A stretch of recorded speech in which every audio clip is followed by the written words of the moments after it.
Boa tarde, pessoal. Estamos aqui para mais uma aula de geografia e nós vamos iniciar fazendo a correção das atividades da ficha de atividades na página 101, tá? Que a prof deixou na aula passada. E aí, vou pedir para vocês observarem a ilustração a seguir. O que é a ilustração a seguir? O desenho aqui do lado, tá? E nesse desenho, ela representa um fato muito importante na formação do povo brasileiro. E pedia para você fazer uma legenda. O que é a legenda? Escrever sobre esse quadro aí, uma frase bem curta sobre esse quadro, tá? Para explicar o que está acontecendo. Então, pessoal, aqui, justamente, né, é o que a Pro acabou de escrever aqui para vocês, ó. É a chegada dos portugueses ao solo brasileiro, tá? A recepção dos índios, tá? Aquela manifestação que os índios fizeram quando avistaram os portugueses chegando, né? E os portugueses também admirados, né? Porque achavam que estavam chegando nas Índias, né? Mas na realidade estavam chegando em solo brasileiro, que até então não tinha nome ainda, porque eram terras desconhecidas, certo? Então, é isso. O básico é a chegada dos portugueses ao solo brasileiro, né? Mas se você colocou uma outra que tem a ver também, não tem problema, tá certo também, tá? Por isso que ela é bastante pessoal, tá? Na atividade de número 2, pede para você, no espaço a seguir, desenhar os objetos que façam parte da cultura indígena. Então, aqui eu desenhei um vaso de cerâmica, tá? Não tá tão bonito como o de vocês, mas tô tentando, tá? Aqui nós temos um cocar, aqui nós temos as vestimentas, né? Uma roupa feita de coquinho, né? Um sutiã feito de coquinho. Aqui nós temos um colar e aqui nós temos um cesto, tá? E aí, lá na página 102, fala o seguinte, que você deveria ter escolhido um dos objetos que você desenhou, né? E pesquisar sobre ele, né? Pesquisar para que ele é usado. Eu escolhi o colar. O colar, ele é usado como uma decoração, né? E ele também é um objeto de força espiritual para as aldeias, né? Então, cada aldeia usa um tipo de miçanga, né? De sementes, né? E eles utilizam como força espiritual, tá? E aí, a atividade de número 4 pedia para você pintar a tabela a seguir, tá? Essa tabela a seguir, ela representa uma série de palavras comuns do nosso dia a dia. E pede para você pintar de verde as que são de origem indígena, tá? Então, vamos lá? Tamanduá. E aí, eu já peguei minha cor verde? Sim, né? Então, pode pintar tamanduá aí. Caderno. Não. Rua. Não. Aipim. Sim. Então, vocês podem pintar. Videogame. Não, né? Martelo. Não também. Sabiá. Sim, pode marcar o sabiá também, tá? Levantar um pouquinho aqui para vocês. Cidade, não. Ventilador, também não. Pipoca, sim. Jacaré, sim. Camelo, não. Copacabana, sim. Olha que legal, né? Bicicleta, não. Amapá, sim. Tapioca, sim.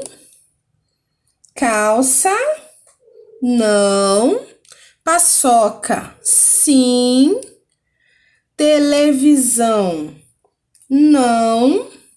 E pereba, sim, né? Então, nós temos aqui 10 palavrinhas, tá? Que são de origem indígena, ok, pessoal? Agora nós vamos lá para nossa apostila, tá? Continuar com os nossos conteúdos, tá? E nós vamos justamente na página 184, falar um pouquinho sobre os africanos, tá?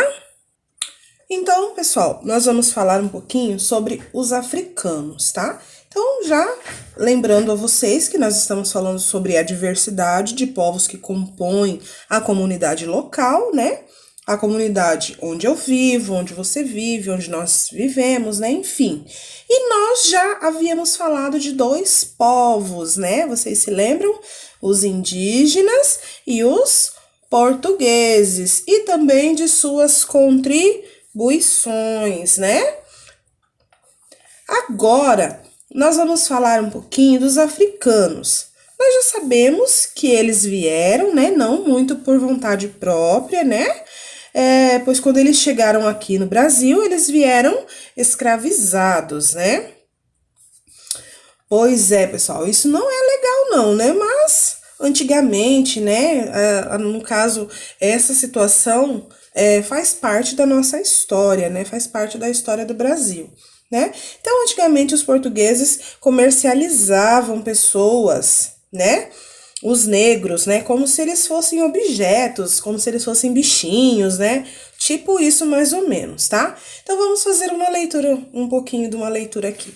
Então, depois que os portugueses chegaram ao Brasil, né? Como nós já havíamos falado, diversos povos de origem africana foram escravizados e forçados a vir para cá, trabalhar nas lavouras de cana-de-açúcar, que era um produto na época muito valorizado no período colonial, tá?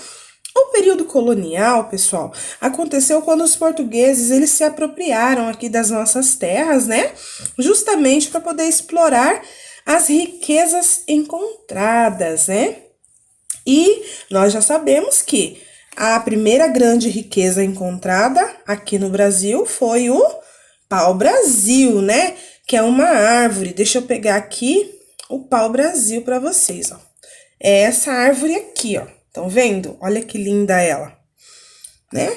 E hoje ela é quase extinta, né? E aí, no caule dela, por que que eles se interessaram tanto por essa árvore? Porque, olha só, no caule dela tem uma seiva, né? Tem um líquido, né? Uma seiva que eles utilizavam para tingir tecidos. Então, o que que eles faziam? Eles foram derrubando as árvores, né? Para poder extrair essa seiva. Então, eles levavam essas árvores cortadas para Portugal para que por lá fossem extraídas essa seiva, né? Vermelha, para uso, para se transformar em tinta para tingir tecidos, né? Mas eles não faziam esse serviço, não. Eles não queriam esse serviço pesado, não.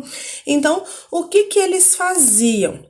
Eles simplesmente, primeiro de tudo, eles tentaram escravizar os índios, né?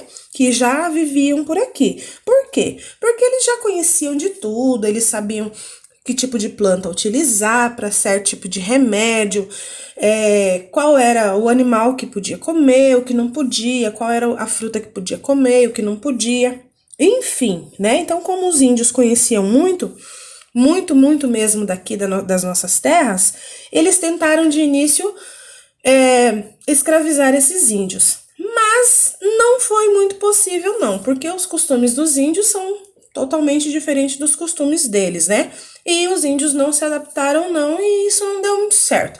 Então, o jeito de serviço também que os portugueses queriam que os índios trabalhassem não deu muito certo. O que que eles fizeram? Continuaram trazendo os africanos, né? Como escravos, que lá no país deles já dava certo, eles já utilizavam essa técnica, né?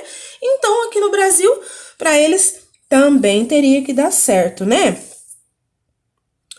Só que, pessoal, muitos desses africanos, quando eles vinham trazidos, né, da África lá propriamente dita, como escravos, eles vinham em navios negreiros, eles vinham na parte do porão do navio, né, aquele tumulto, mais ou menos um monte de negros ali, né? Um monte de africanos ali dentro daquele espacinho pequenininho, né? E muitos deles não sobreviviam, né? Isso vocês vão ver mais pra frente quando a gente entrar bem a fundo a respeito dos africanos, da chegada dos africanos aqui no Brasil, tá? Então, as viagens elas duravam cerca de mais ou menos uns 30, 40 dias. E alguns desses negros, eles adoeciam, né? Outros eles passavam fome lá, né? Ficavam doentes e até morriam, tá? Acabavam ficando por lá mesmo e ninguém ia lá para ajudar eles não, tá bom? E aí só abria aquele compartimento de porão quando chegava da viagem, quando chegava, saía de um lugar, fechava e eles ficavam lá embaixo. Quando chegava no destino, aí que eles iam abrir aquele porão e ver o que tinha sobrado. Então, os que tinham sobrado, né, os que resistiam, eles eram vendidos aos fazendeiros, tá? E eles trabalhavam na lavoura de cana-de-açúcar, sem receber nada pelo seu esforço. Olha só, né? Que tristeza. Pois é. Então, olha o que significa a palavra escravizados. Olha lá, ó. Aqueles que são privados da liberdade, tornando-se propriedade de alguém. Que triste, né, pessoal? Mas infelizmente aconteceu. Vamos continuar nossa leitura. Os africanos trouxeram muitos conhecimentos que foram incorporados pelos portugueses e pelos indígenas. Então, olha só, foram 3 povos, tá? Que deram início à nossa cultura aqui do Brasil, tá? Então, nós temos 3 misturas de povos diferentes, tá? No que formou a nossa cultura. Então, dos povos indígenas, dos portugueses e dos africanos, tá? E até hoje existem comunidades tradicionais chamadas de quilombolas, que fazem referência às vilas constituídas de africanos que fugiram da escravidão. O que é isso aí? É o seguinte, quando eles conseguiam fugir do dono, tá? Digamos assim, que na época era chamado de dono. Então, quando os escravos, os negros, eles conseguiam fugir dos seus donos, eles formavam como se fosse uma tribo lá, igual os índios, eles se formavam em tribos, tá? Para viver assim, escondido dos seus donos, no caso, para que eles não pegassem eles de volta e forçassem a continuar trabalhando como escravo. Então, eles eram como se fossem fugitivos, tá?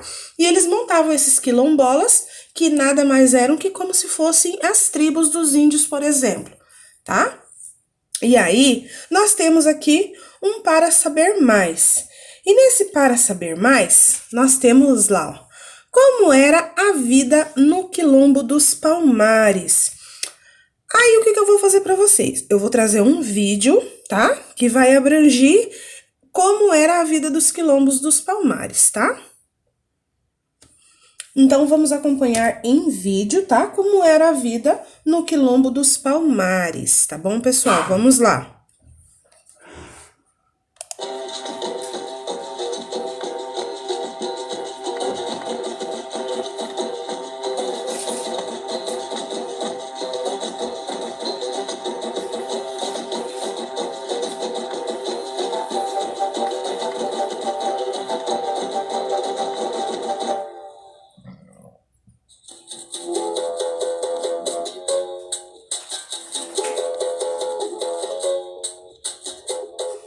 Palmares, uma nação criada por negros fugidos de vários engenhos dessa região do Nordeste.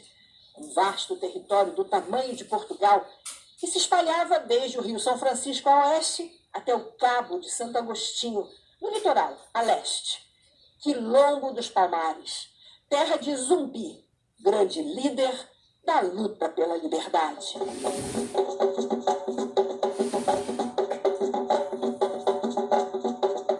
Os primeiros registros históricos da formação do Quilombo de Palmares são de 1597. O Quilombo durou mais de um século. Em 1694, aconteceu a grande invasão, um massacre, com a destruição física de Palmares.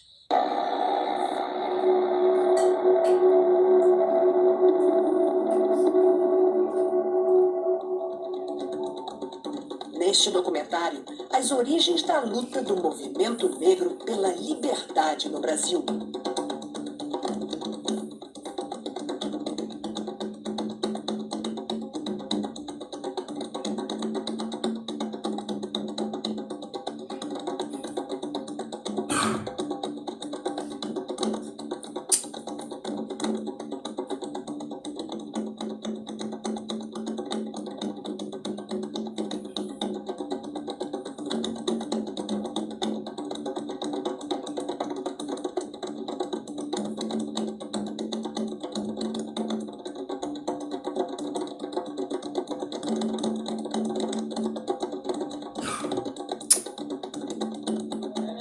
A história do Quilombo dos Palmares é um pequeno capítulo nos livros. Pouca gente sabe que esse quilombo durou mais de 100 anos e teve cerca de 30 mil pessoas. Foi a fonte de importantes bens de produção da antiga capitania de Pernambuco, que numa região de monocultura de açúcar dependia de alimentos e produtos de Palmares.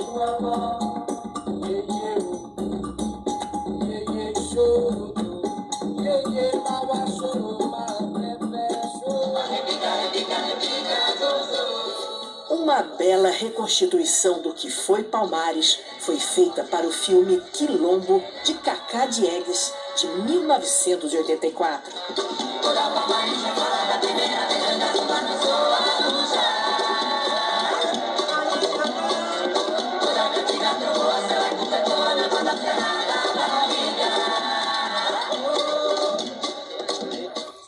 Na Serra da Barriga.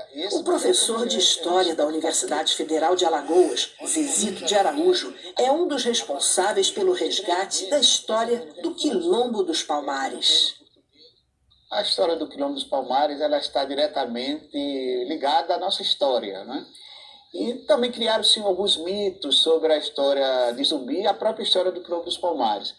Um deles é que as pessoas vinculam muito o Quilombo dos Palmares à condição de escravizada, à condição de corrente. E também liga muito a Zumbi à condição de escravizado. Primeiro, este espaço aqui onde nós estamos era um espaço de liberdade que faz contraponto ao espaço do aprisionamento das correntes, que era a Casa Grande e Senzala.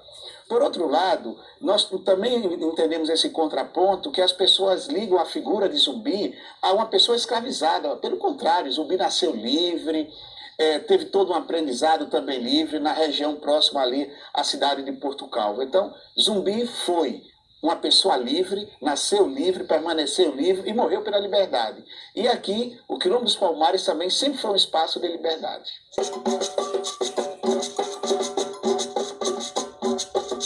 Liberdade sempre foi uma das condições essenciais da existência humana. A história mostrou fases tenebrosas de violência e exploração do homem pelo homem. Muitos negros escravos começaram a fugir para o interior, para longe dos núcleos urbanos e fazendas, mergulhando na floresta tropical.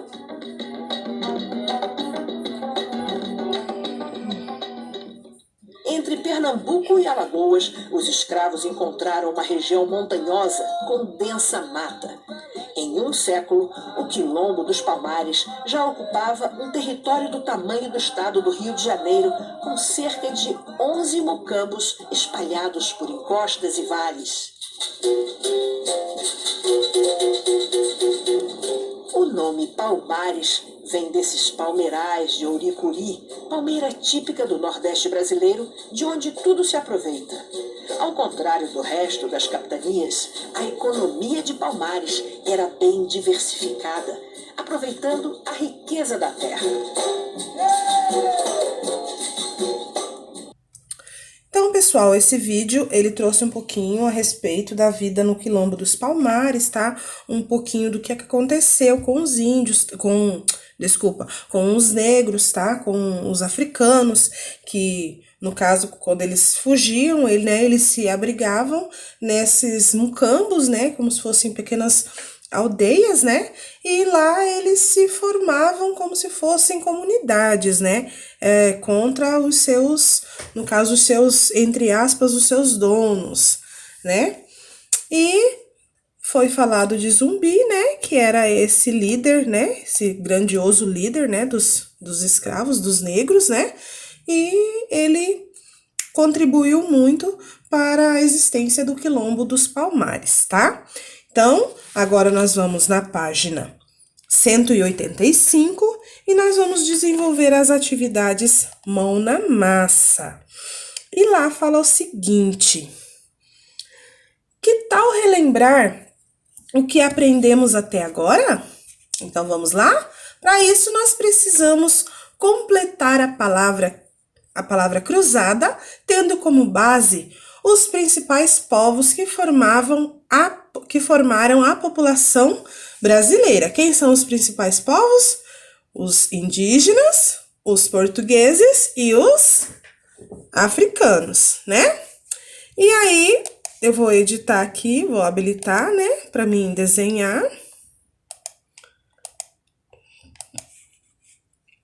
Vou pegar uma cor. Ótimo. E aí, o número 1, tá? Descendo aqui, fala o seguinte: primeiros povos a habitar o território que atualmente abriga o Brasil. Quem foram os primeiros povos? Os indígenas, né? Então, anotem aí. Os indígenas. Não sei por que não tá dando para anotar no meu, mas vocês sabem que são os indígenas, tá? Anotem aí. Agora, número 2. Uma das atividades desenvolvidas pelos primeiros habitantes, os indígenas no Brasil. Qual era uma das atividades que eles desenvolviam aqui no Brasil? Aqui na 2, ó. Temos 2 letrinhas para ajudar. Cerâmica. Então, vocês vão anotar aí, cerâmica, tá bom? A atividade, o número 3 fala assim: grupo indígena que ocupava grande parte do litoral brasileiro antes da chegada dos colonizadores portugueses. A 3. Lembram do grupo, um grupo grande que existia lá de índios que a prof mencionou no início, lá naquela aula anterior? Tupi-Guarani. Então, vocês têm o tracinho, que é o espaço de uma palavra para outra, tá? Então, ó, Tupi-Guarani, ok? A atividade de número 4 fala assim: conjunto de pessoas que se organizam sob o mesmo conjunto de normas. A 4. E aí, o que vocês acham que é? Nós vivemos em uma comunidade. Então, vocês vão escrever aqui, ó, comunidade, ok? A 5, vocês podem pausar. Se vocês acharem que a prof tá falando muito rápido, espera. Não tem como a prof esperar aqui. Então, vocês fazem o seguinte: pausa o vídeo, tá? Para ir escrevendo cada palavrinha. A 5. Origem dos povos que foram forçados a vir para o Brasil trabalhar como escravos. Ai, essa tá fácil, né? Mamão com açúcar, porque eu acabei de falar deles, né? São os povos, no caso, a origem dos povos era africana. Então, eles eram africanos, né? Africana, ok? A 6. Nome dado às vilas formadas por africanos fugitivos da escravidão. Olha que a gente conversou aqui na atividade mais cedo. Olha aqui, ó. Quilombos, tá? Então, quilombos era o nome das vilas, né? Deles, né? E a 7, nome de um antigo quilombo, onde atualmente fica a divisa entre Alagoas e Pernambuco. Olha, que tinha a ver com uma árvore lá. Como que era o nome daquela árvore? Isso aí, então, Palmares, tá? Era o nome do quilombo, ó. Palmares, com L, tá? E essa foi a nossa atividade da nossa apostila, tá? E agora nós vamos voltar lá na ficha de atividades, que eu vou deixar duas atividades para vocês, para estar fazendo correção na próxima aula, ok? E aqui nós vamos na página 103 e 104, e lá fala o seguinte: na atividade número 1, o texto a seguir fala sobre a chegada dos portugueses ao Brasil. Então, você vai ler um pouquinho com bastante atenção. Vai ler daí, eu vou ler daqui. No dia 22 de abril, comemoramos o descobrimento do Brasil. Nessa data, no ano de 1500, Pedro Álvares Cabral chegava às terras de Veracruz, que mais tarde seriam chamadas de Brasil. Ele chegou próximo à região de Porto Seguro, no estado da Bahia. Atualmente, se discute se o Brasil foi realmente descoberto, pois nosso país já era habitado por povos nativos desde a pré-história, muito antes da chegada de Cabral. E aí, em sua opinião, o Brasil foi descoberto em 1500 pelos portugueses? Será que foram os portugueses que descobriram mesmo o Brasil? Explica aí para mim a sua resposta, ok? Então, é muito pessoal, então não tem correção da atividade número 1, tá? A atividade número 2. As imagens a seguir representam algum meio de transporte de antigamente. Assinale aí para mim, vocês vão marcar um X ou vão circular, tá? Aquela que foi usado pelos portugueses para chegar até aqui no Brasil no ano de 1500. Eles utilizaram o navio, o barco, né? Eles utilizaram o avião, o cavalo com a carroça, charrete, né, na época, o helicóptero ou a bicicleta. Qual deles foi usado? Aí na página 104, tá? Vocês têm a atividade número 3, que fala o seguinte: nós temos como herança da cultura portuguesa muito mais do que a língua que falamos. Nossos jogos, o folclore, as lendas, as cantigas de roda também são parte dessa herança, né? Então, com base nessas influências portuguesas em nossa cultura, vamos fazer as seguintes atividades. Na letra A, você precisa encontrar no caça-palavras essas palavrinhas que representem a influência portuguesa do folclore, né? E nas tradições brasileiras da atualidade. Então, cavalhadas, fandango, carnaval, lobisomem, cantigas e cuca. Vocês vão encontrar essas palavrinhas aí no caça-palavras. A B, você precisa escolher uma dessas influências, tá? Portuguesa que ocorra na nossa comunidade, no caso na sua comunidade, e você vai descrever como ela é. Você pode solicitar o auxílio aí de um adulto aí da sua casa, tá? Para poder responder essa questão. Então, boa atividade a todos e um beijo no coração e até a nossa próxima aula de geografia.